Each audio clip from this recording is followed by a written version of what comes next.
Islam melarang, kita dilarang oleh Nabi kita tidur menjelang maghrib, betul? Bukan karena nanti ketindihan setan, bukan ya. Secara medis diketahui bahwa orang yang kebiasaan tidur antara asar sampai maghrib itu akan menurunnya daya tahan tubuh. Jadi gampang sakit infeksi, Pak, kalau Bapak tidur menjelang maghrib.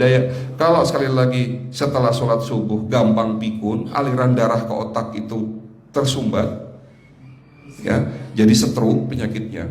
Tapi kalau tidur setelah asar sebelum maghrib, itu daya tahan tubuh kita akan menurun. Materi terakhir ini 6 langkah praktis, ya, Bapak bisa lakukan di rumah mulai hari ini. Langkah pertama, mulai hari ini jangan makan malam, Pak.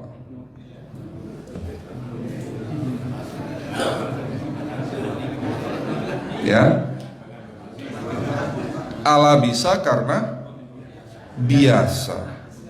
Memang awalnya sulit, yang sudah kebiasaan makan malam itu sulit. Alasannya nanti nggak bisa tidur, Dok, betul ya? Nanti perutnya kembung, mual dan sebagainya. Itu karena kebiasaan. Dulu pun saya begitu. Tapi kalau sekali-sekali boleh, Pak. Misalnya diundang hajatan gitu, tetangga ada yang kawinan, hajatan, ya udah apa-apa, menghargai itu makan malam. Tapi sekali-sekali itu. Tapi kalau tiap hari ini yang nggak boleh, betul ya, Pak? Jangan makan berlebihan dan jangan makan malam. Makan sate boleh nggak, Pak? Boleh, siapa bilang nggak boleh? Sate itu, Bapak tahu daging kambing. Daging kambing, daging domba adalah makanan sehat, tidak berkolesterol. Yang kolesterol itu lemaknya, Pak. Tapi kalau Bapak makan daging murni, dagingnya tok, ya sehat, Pak. Yang nggak boleh itu santannya. Jadi makan gulai itu jangan, kalau gulai sate aja udah, ya, ataupun dibuat apalah, dibuat empal, ya. Oke, itu yang pertama. Yang kedua, tolong catat, jangan tidur larut malam, Pak. Batasan tidur jam berapa, Pak? Jam 11 paling telat. Jadi jam 10 harus sudah tidur. Kenapa? Apa penjelasan medisnya? Orang yang tidur di atas jam 11 akan terganggu fungsi livernya, Pak. Dimana liver kita ini fungsinya banyak. Ya, ada 500 fungsi liver loh, Pak. Fungsi jantung ada berapa, Pak? Fungsi jantung 1. Fungsi jantung tugasnya untuk mompa darah. Fungsi ginjal ada berapa? 2. Absorpsi dan filtrasi. Fungsi liver 500 fungsi. Jadi organ yang paling berat dalam tubuh kita kerjanya adalah liver. Liver akan rusak manakala kalau kita tidur di atas jam 11 malam. Berarti 500 fungsi liver bisa rusak, Pak. Ini salah satu penyebab diabetes. Bukan hanya kerusakan pankreas, tapi rusaknya liver bisa jadi penyakit diabetes, Pak. Jadi kalau sakit diabetes itu yang terganggu itu sebetulnya bukan hanya pankreasnya, livernya pun rusak, ususnya pun rusak. Makanya dalam pengobatan diabetes di klinik kami itu bukan hanya ngobatin pankreas, tapi 3 organ penting ini saya obati: usus, liver, dan pankreas. Kebanyakan kenapa? Kalau dalam pengobatan tradisional mereka tahunya diabetes itu hanya pankreas, ya kan? Tapi di sini dalam pengobatan holistik, orang yang kena liver itu 3 organ ini pasti rusak: usus, liver, dan pankreas. Salah satu penyebab dari kerusakan liver akibat kebiasaan tidur larut malam. Jadi salah satu penyebab diabetes pun bisa karena tidur larut malam. Ya, batasan tidur jam berapa? Sekali lagi, jam 11 harus sudah tidur pulas. Jadi jam 10, setengah 11 paling lambat kita harus tidur pulas. Nanti setelah jam 1 boleh bangun. Yang penting jam 11 sampai jam 1 ini harus tidur pulas. Jadi kalau Bapak mau sholat tahajud jam 2, setengah 3 ya monggo, ya. Oke, itu yang kedua. Yang ketiga, air putih, Pak, dijaga 2 liter sehari. Bagaimana cara minumnya yang baik? Rasulullah sudah ngajarin kita ada 6 sunnah.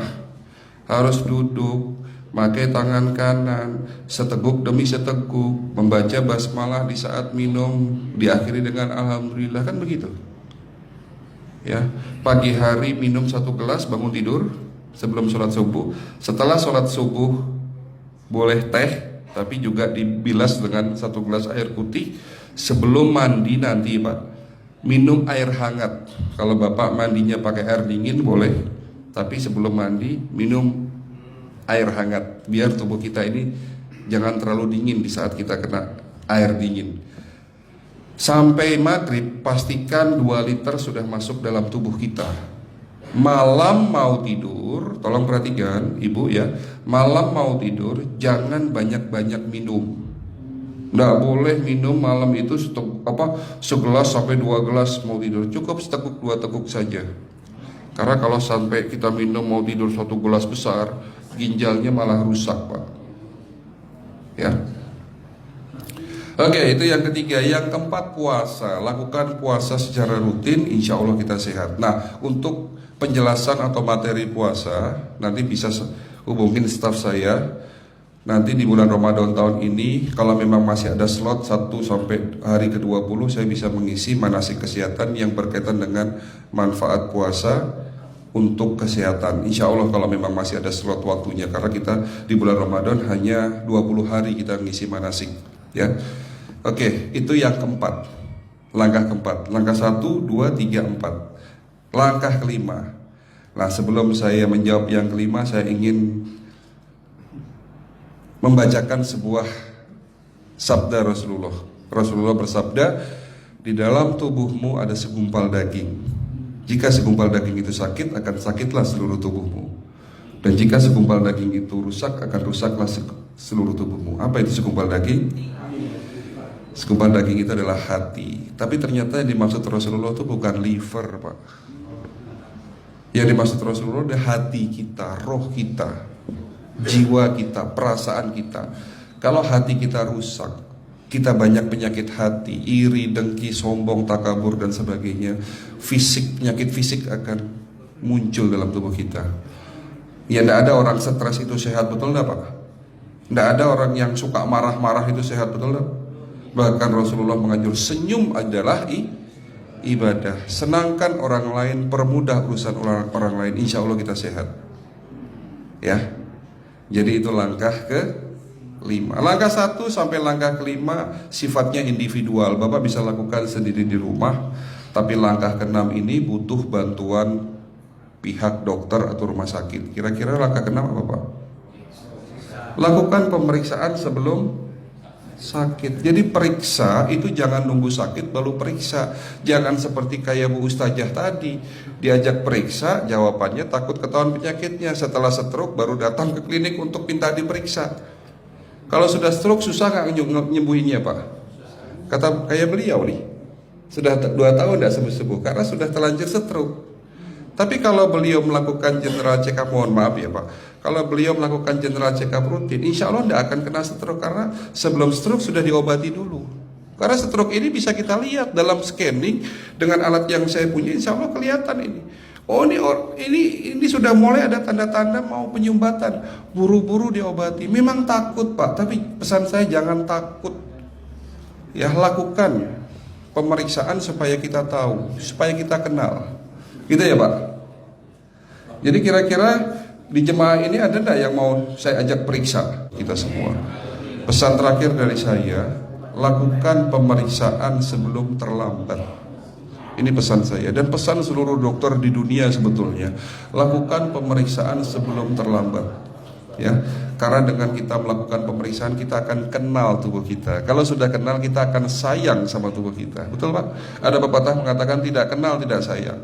Cukup sekian dari saya. Mohon maaf kalau penyampaian kami kurang baik. Akhirul kalam, wabillahi taufiq wal hidayah. Wassalamualaikum warahmatullahi wabarakatuh.